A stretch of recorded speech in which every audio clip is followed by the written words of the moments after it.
I will give you a punch dialogue. It's a statement by Swami Chinmayananda. Many a times people complain that I have gone through the Bhagavad Gita so many times, but I don't understand it. It is not relatable.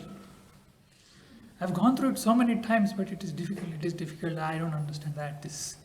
So when one man came to Chinmayananda and told like that, Swami Chinmayananda said, you have gone through Bhagavad Gita many times, okay. Has Bhagavad Gita gone through you once?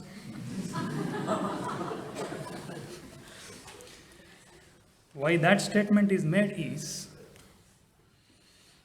if you read, it doesn't apply just to Bhagavad Gita, it applies to anything in general. If you try to attend a class, if you try to read a book, if you try to watch a video or whatever, when you are watching, if you are sitting there with some block with all the previous load of your information, whatever is being told may not go in. I am not telling that you should get rid of all your previous information. That is, it should be there. But when you are acquiring something from a class, from a book, you should not immediately try to apply whatever you have studied to that. It will take some time to apply. Don't try to apply it then and there. You will go into a huge mess. Because this is a very delicate operation, whatever we call as a spirituality, or especially Jnana Yoga, is more delicate than the brain operation. Is brain operation very delicate? Yes. Suppose one doctor is very delicately operating the brain. Another doctor, not like that, if he comes. You should allow one person to do whatever it is that he has to do.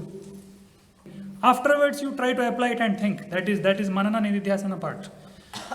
But when Shravana happens, don't try to assimilate it then and there. Don't try to apply all your previous knowledge, how it will fit there, how that. No, don't do that.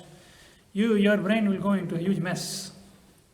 So always, whenever you read something, you have to allow that to go through you. You don't go through that. If you go through that, this will happen. I have gone through it many times. I don't understand. This statement will come. And then you will blame the world. You will say, nobody has written it properly. In all my classes, I tell the students, when I am speaking, don't interrupt me. When I am doing some delicate operation, when I am going through the flow of ideas, if the person gets up and says, no, not that here. So you have to be a little patient. It is not that, I hope I made myself clear. I am not telling you to accept whatever I say. I am telling you to listen to whatever I say first, and then accept or not, it is a later thing. Then you contemplate on it, think on it, then try to apply additional things, get questions on it, get answered. All that is later. Don't try to do everything straight away. Don't be in a hurry. Like when you go to a buffet and 50 items are given, you want to eat all the 50 at once, isn't it?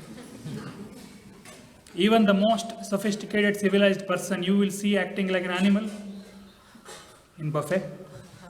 Yes. Don't you see? Yes. Because they will go mad. So many things, what to eat, what not to eat. If I eat that first, I can't eat that then I can't taste that, I want to taste everything. You can see that madness creeping into the most civilized people when food is kept in front. So that same thing applies to